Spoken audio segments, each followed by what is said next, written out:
With 54.5% of votes, Rodrigo Paz has been elected the new president of Bolivia, defeating Jorge Tuto Quiroga in the second round of general elections.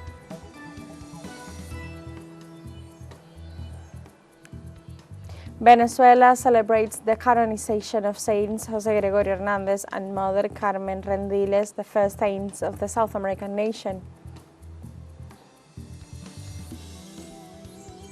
And after killing at least 44 people in the past 24 hours, Israeli authorities announced they will once again abide by the ceasefire in Gaza.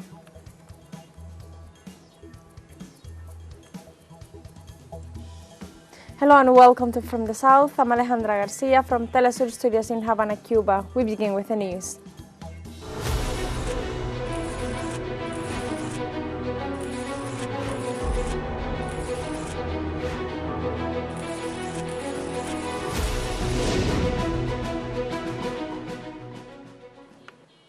With 54.5% of votes, Rodrigo Paz has been elected the new president of Bolivia, Jorge Tuto Quiroga, in the second round of general elections. This is almost a breaking news. A few moments ago, we released the results were announced by the Supreme Electoral Tribunal of the nation after 97% of votes were counted in a runoff election that saw a turnout of over 7 million voters. From the Democratic Christian Party, Paz, son of former head of state Jaime Paz Zamora, and who served as mayor of Tarija, won with more than 3,350,000 votes, while Tuto Quiroga from the Freedom and Democracy Party obtained 2,789,000.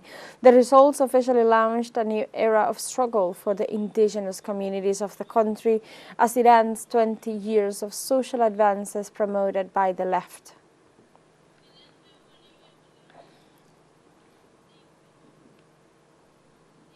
Now that he has been elected president of Bolivia, let's learn a little more about Rodrigo Paz. Let's take a look.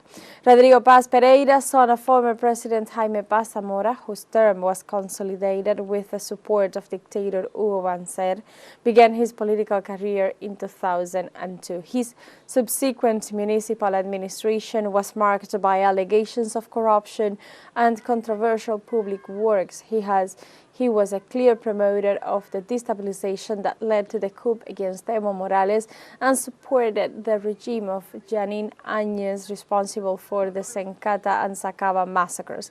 His government proposal, the 50-50 agenda, is criticized for being a mechanism to suffocate the central government financially and weaken its ability to implement unitary social policies. In essence, his project seeks to revive the neoliberal policies that deepened inequality and surrender national sovereignty to foreign capital in the past.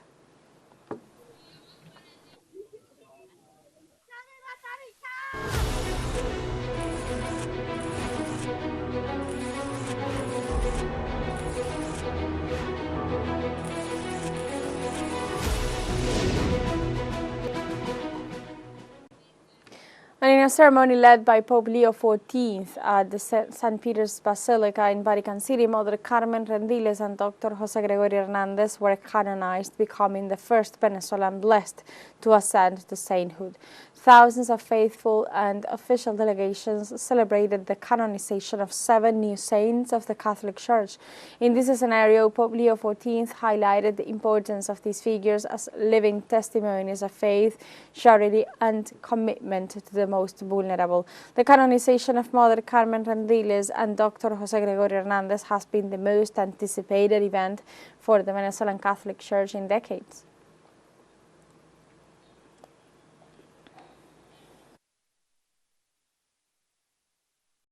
In honor of the Most Holy Trinity, for the exaltation of the Catholic faith and the growth of Christian life, by the authority of our Lord Jesus Christ, the holy apostles Peter and Paul, and ours, after having reflected at length, después de haber reflexionado largamente, invocando muchas veces la ayuda divina y oído, often invoking divine aid, and hearing the opinions of numerous brothers in the episcopate, we declare and define as saints the blessed martyrs, Ignatius Malodin, Pedro Torret, Ignacio Maloyan, Pedro Torrot, Vincenza Maria, Pinches Maria Poloni, Maria Carmen Rendiles Martinez, Maria Troncati, Jose Gregorio Hernandez, Cisneros, and Bartolo Longo. Gregorio Hernández, Cisneros y Bartolo Longo, y los inscribimos en el catálogo And de we los inscribe them in the catalog of saints,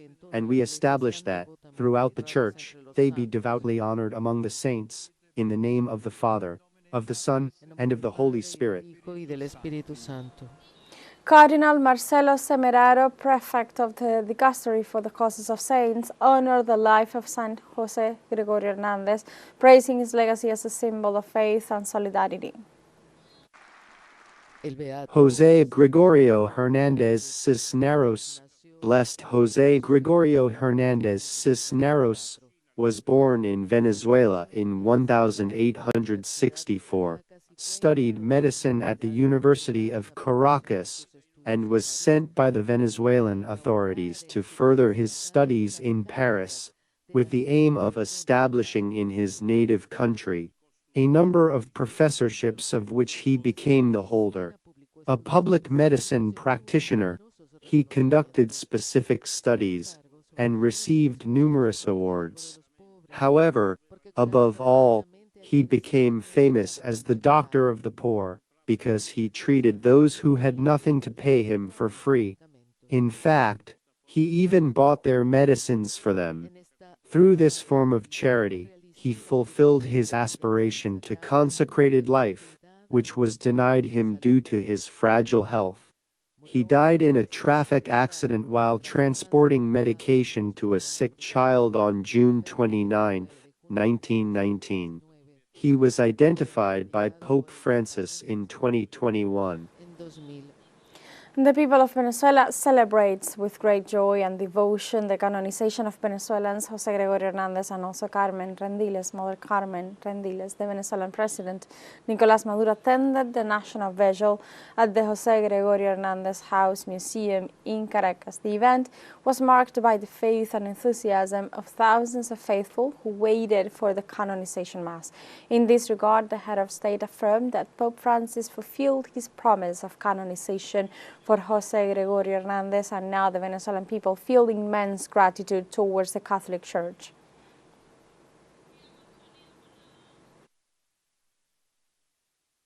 Bueno, realmente un día muy emocionante.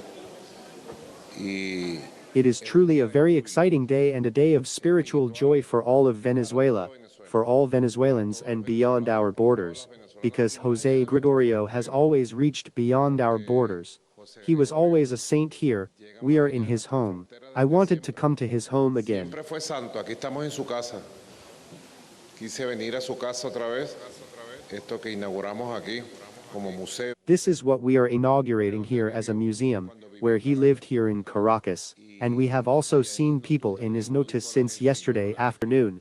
They have been keeping watch for more than 12 hours, and it is a day where the power of holiness of the people of Venezuela, donde se ha logrado que se reconozca la fuerza de santidad que tiene el pueblo de Venezuela.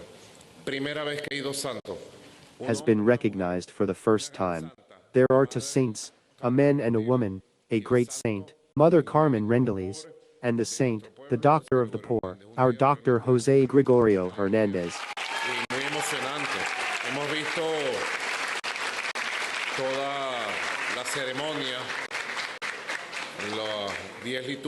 It is a day of true joy and excitement. We have seen the entire ceremony, the liturgy, Pope Leo's message, and the large delegation of Venezuelans who were there. The beautiful tricolor flag with the 8 stars, and the radiant horse galloping toward peace. Galopando hacia la paz, siempre victorioso. And now we have a short break coming up, but first remember you can join us on TikTok at teleSUR English, where you'll find news in different formats, news updates, and much more. We'll be right back. Stay with us.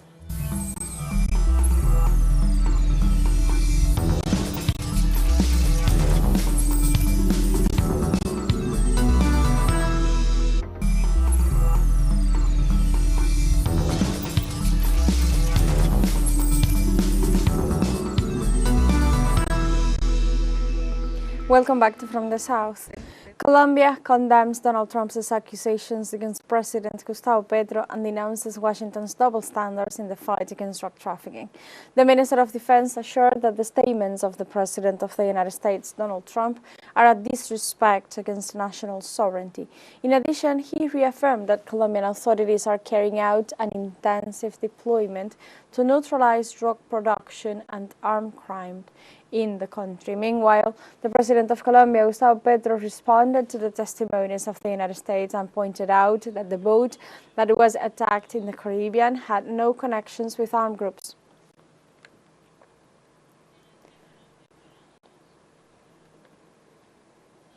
In this context, Colombia's Defense Minister Pedro Arnulfo Sanchez described U.S. President Donald Trump's remarks about Colombian President Gustavo Petro as disrespectful. No. Any statement made against the President of the Republic using such terms is an affront to Colombia. He is the President of all Colombians, democratically elected, and as Minister of Defense, I can fully attest to his commitment to neutralizing drug trafficking. If there is one country that has used all its resources and sacrificed men and women in this fight and has stepped up this offensive in recent years, it is Colombia. I reaffirm that Colombia is a nation with absolute conviction and commitment to eradicating drug trafficking, led by our public forces and the Commander-in-Chief of the Armed Forces, who is the President of the Republic and the President of all Colombians. In other news, in Brazil, at least 17 people died and several were injured after a tourist bus accident on the highway between Paranatama and Saloa in the state of Pernambuco. The vehicle was traveling in the wrong direction, and after an initial collision, a sandbank caused it to overturn. The Director General of the Forensic Police, Wagner Becerra, stated that although there is still no report confirming the exact cause of the accident, the relevant analysis of the braking system and other components of the vehicle are being carried out. The authorities are also investigating possible discrepancies in the passenger list and whether there was mechanical failure or human error in driving.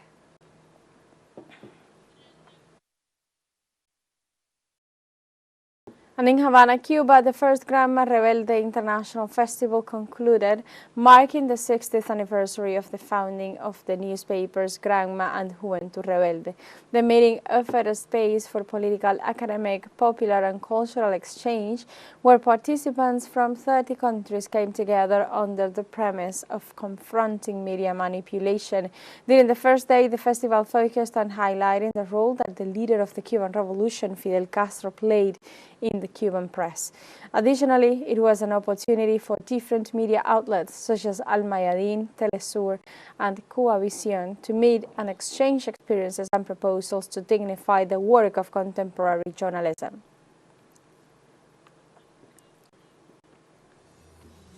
And we have a second short break coming up. Before, we invite you to visit our Facebook page at teleSUR English. There you'll be able to watch our top stories, special live coverage, and much more. Follow our page and activate the notification button to stay up to date on the world's most recent events. Fun a short break. We'll be right back.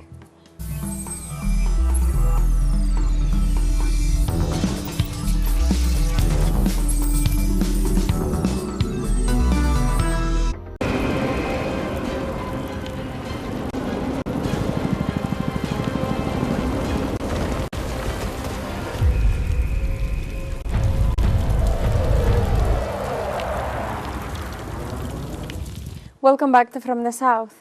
After killing at least 44 people in the past 24 hours, Israeli authorities announced they will once again abide by the ceasefire in Gaza.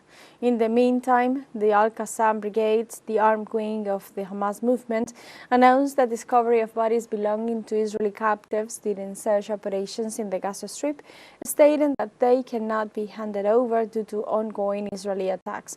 Meanwhile, the Palestinian resistance movement Hamas confirmed the dispatch of a delegation mission to Cairo led by Khalil al-Hajja to meet with mediators and other Palestinian factions to discuss the intermittent ceasefire agreement after reported more than 47 other ceasefire violations.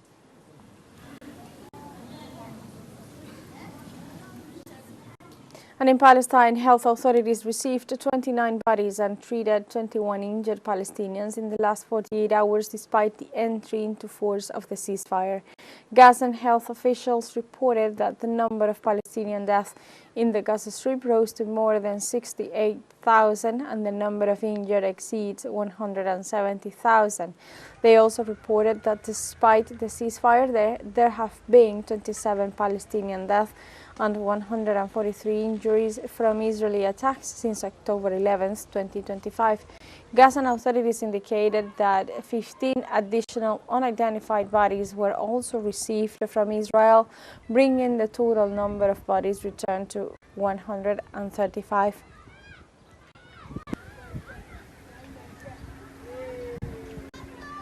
And in this scenario, the Palestinian Ministry of Social Development reported that at least 57,000 children became orphans since the beginning of the Israeli regime's aggression against the people of Gaza.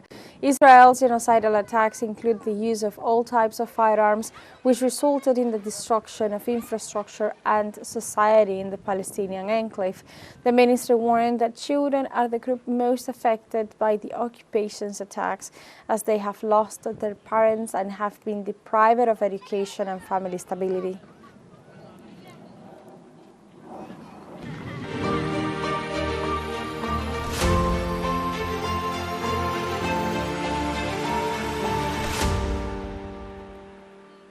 And in Russia, air defense forces intercepted at least 45 combat drones in various regions of the country.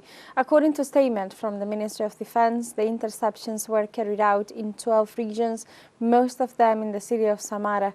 Earlier, the Orenburg governor stated that the attack in his jurisdiction caused a fire at a gas plant in the southwestern Urals.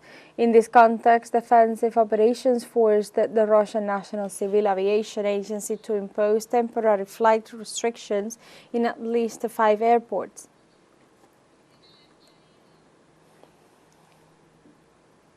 And like this, we have come to the end of this news brief. You can find these and many other stories on our website at telesurenglish.net. Also join us on social media. We are on Facebook, X, Instagram, Telegram and TikTok as well. For Telesur English, I'm Alejandra Garcia. Thank you for watching.